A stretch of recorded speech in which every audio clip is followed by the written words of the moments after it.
اعوذ باللہ من الشیطان الرجیم بسم اللہ الرحمن الرحیم ان الذین فرقوا دینہم وکانوا شیعا لست منہم فی شیء انما امرهم الی اللہ ثم ینبئہم بما کانوا یفعلون۔ یقیناً جن لوگوں نے اپنے دین کو ٹکڑے ٹکڑے کر ڈالا اور گروہ گروہ بن گئے، ان سے آپ کا کوئی تعلق نہیں۔ یقیناً ان کا معاملہ اللہ تعالیٰ ہی کے حوالے ہے، پھر وہی ان کو بتائے گا جو وہ کیا کرتے تھے۔ سورۃ الانعام آیا 159۔ ان الذین فرقوا دینہم، یقیناً جن لوگوں نے اپنے دین کو ٹکڑے ٹکڑے کر ڈالا۔ اللہ تبارک و تعالیٰ نے ان لوگوں کو وعید سنائی ہے جنہوں نے دین میں فرقہ بندی کی اور ٹکڑے ٹکڑے ہو گئے، اور ہر ایک نے اپنا نام رکھ لیا، مثلا یہودیت، عیسائیت اور مجوسیت وغیرہ۔ یہ آیت کریمہ دلالت کرتی ہے دین اجتماعیت اور اکٹھے رہنے کا حکم دیتا ہے، تفرقہ بازی اہل دین میں اور تمام اصولی اور فروعی مسائل میں اختلاف پیدا کرنے سے روکتا ہے۔ چنانچہ اللہ تعالیٰ نے آپ صلی اللہ علیہ وسلم کو حکم دیا ان سے برات کا اظہار کریں جنہوں نے اپنے دین میں تفرقہ پیدا کیا۔ لست منہم فی شیء، ان سے آپ کا کوئی تعلق نہیں، نہ آپ صلی اللہ علیہ وسلم ان میں سے ہیں اور نہ وہ آپ میں سے ہیں، کیونکہ انہوں نے آپ سے اناد رکھا ہے، اور آپ صلی اللہ علیہ وسلم اللہ تعالیٰ کی طرف سے جو دین لے کر آئے ہیں اس سے دشمنی رکھی ہے۔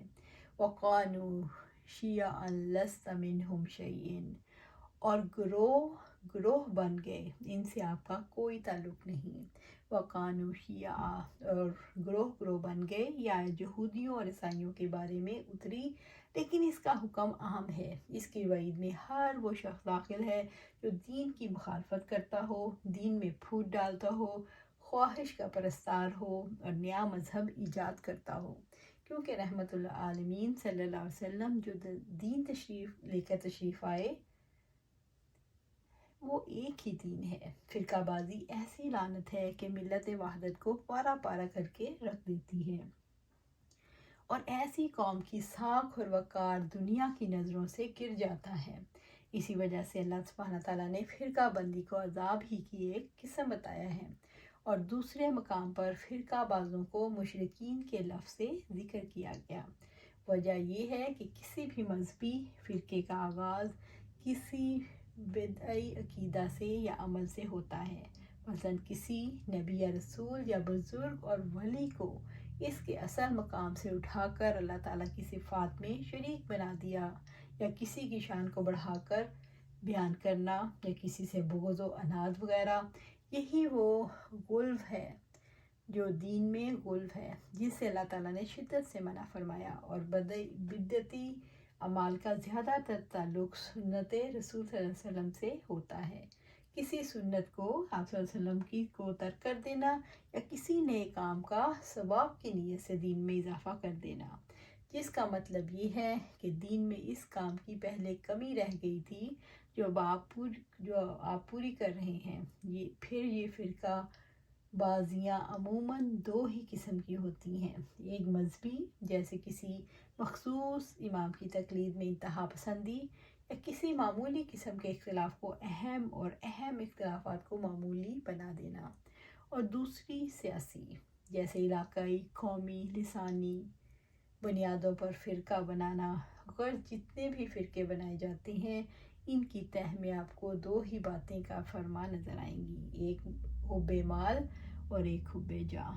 اسی لیے آپ صلی اللہ علیہ وسلم نے فرمایا بھیڑوں کے کسی ریوڑ میں دو بھوکے بھیڑیے اتنی تباہی نہیں مچاتے جتنا جب مال یا حب جاہ کسی کے ایمان کو برباد کر دیتے ہیں۔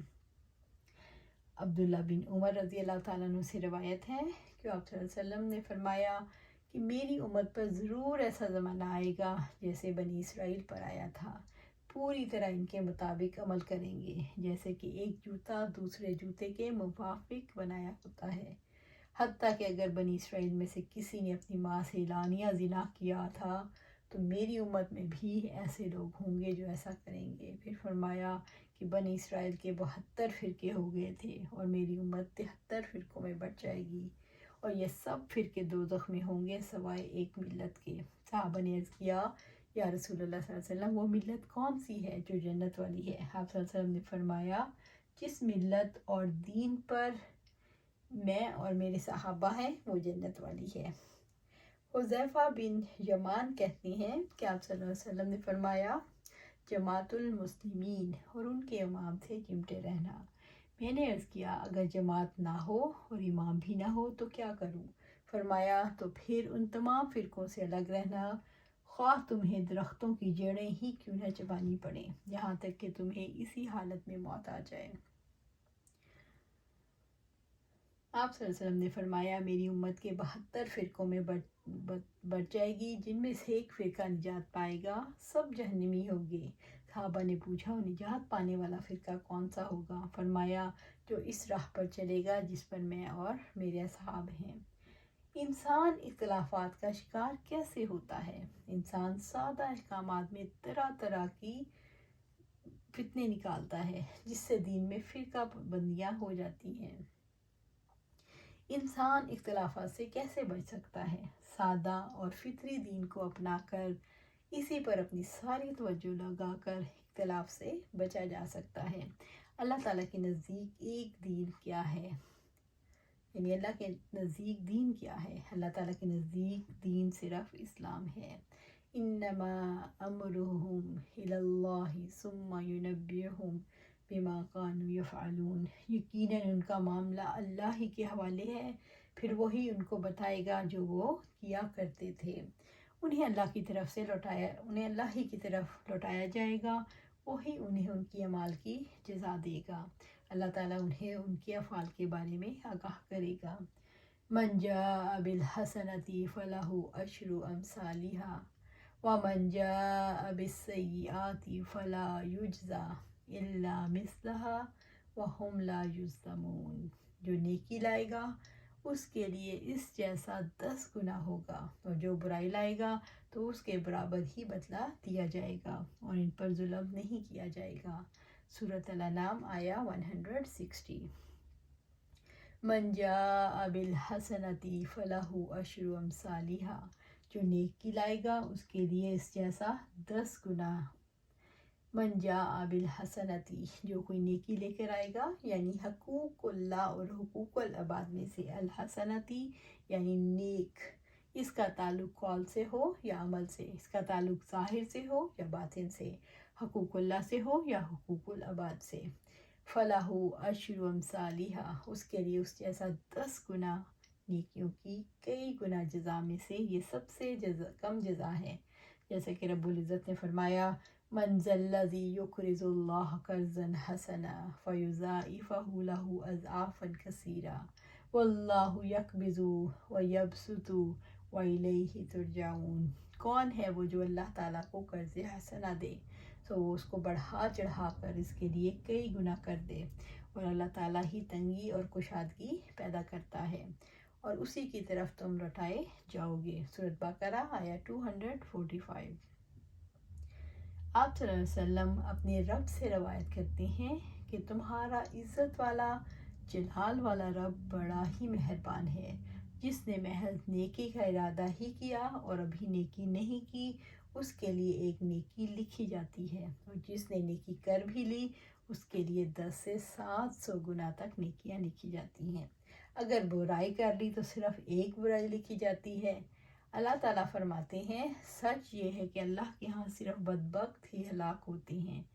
متعدد صحابہ سے مروی ہے کہ آپ صلی اللہ علیہ وسلم نے فرمایا، جس نے اللہ کی راہ میں خرچ بھیج دیا اور اپنے گھر ہی میں رہا تو اسے ہر درہم کے بدلے 700 درہم کا ثواب ملے گا، اور جس نے اپنی جان سے اللہ تعالیٰ کی راہ میں جہاد کیا اور اللہ تعالیٰ کی رضا کے لیے مال خرچ کیا، اس کے لیے ہر درہم کے بدلے 7 لاکھ درہم کا ثواب ہوگا۔ پھر آپ نے یہ آیت کریمہ پڑھی۔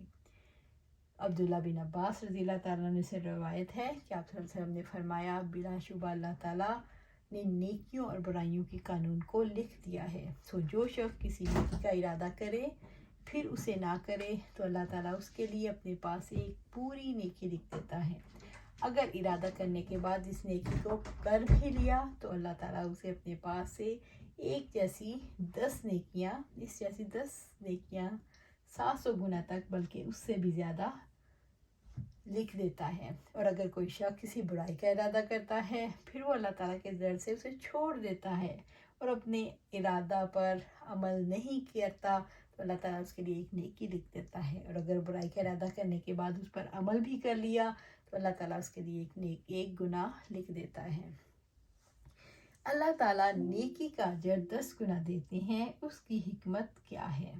نیکی کے لیے انسان کو اپنے نفس سے لڑنا پڑتا ہے۔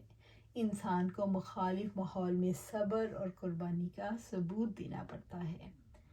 نیکی پر مشقت کا عمل کرنا پڑتا ہے، اسی لیے اس کا اجر کئی گنا ہے۔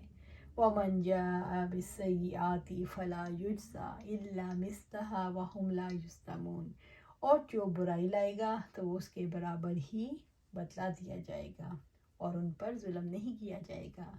اللہ تعالیٰ برائی کا بدلہ اتنی ہی برائی کی صورت میں دیتا ہے، یہ اس کا عدل اور احسان ہے۔ وہ وَهُمْ لَا يُظْلَمُونَ، اور اللہ تعالیٰ کی جانب سے کسی پر ظلم نہیں کیا جائے گا۔ جب گناہ کا ارادہ کر کے چھوڑ دیتا ہے اور گناہ کو نہیں کرتا تو اللہ تعالیٰ فرماتے ہیں انما ترکہ من جزائی، یعنی اس کے گناہ چھوڑنے کی وجہ سے نیکی لکھی گئی کیونکہ اس نے گناہ میری وجہ سے چھوڑا۔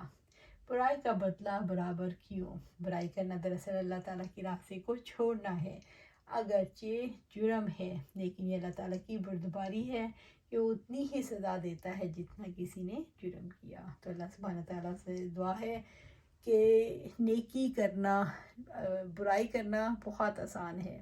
برائی ہم کب کرتے ہیں؟ مزے کے لیے، اپنے نفس کو خوش کرنے کے لیے۔ وہ کیا ہوتا ہے؟ تھوڑی دیر کے لیے ہوتا ہے، اس کے بعد ختم ہو جاتا ہے، لیکن وہ کیا ہے؟ برائی ہمیشہ رہے گی اور ہمیں جنت دوزخ کی طرف لے جائے گی، تو اس لیے اسے بچنا چاہیے۔ لیکن نیکی کا کام کرنا مشکل ہے، اس میں مشقت آتی ہے، لیکن مشقت کر کے تھوڑی دیر کے لیے ہے پھر وہ ختم ہو جائے گی، لیکن وہ ہمارے ساتھ نیکی جائے گی، قبر میں جائے گی، آخرت میں جائے گی اور پھر جنت میں ہمیں لے جائے گی۔ تو اللہ سبحانہ تعالیٰ سے دعا ہے کہ نیکیوں پر ہمیں صبر اور استقامت عطا فرمائے اور اتنی ہم نیکیاں کرتے چلے جائیں کہ وہ اور اللہ اپنی رحمت میں رکھنا، اپنی رحمت کرنا تاکہ ہم جنت میں داخل ہو جائیں۔ اللہ سبحانہ تعالیٰ ہمیں برائیوں کا کرنا مشکل کر دے اور نیکیوں کا کرنا آسان کر دے۔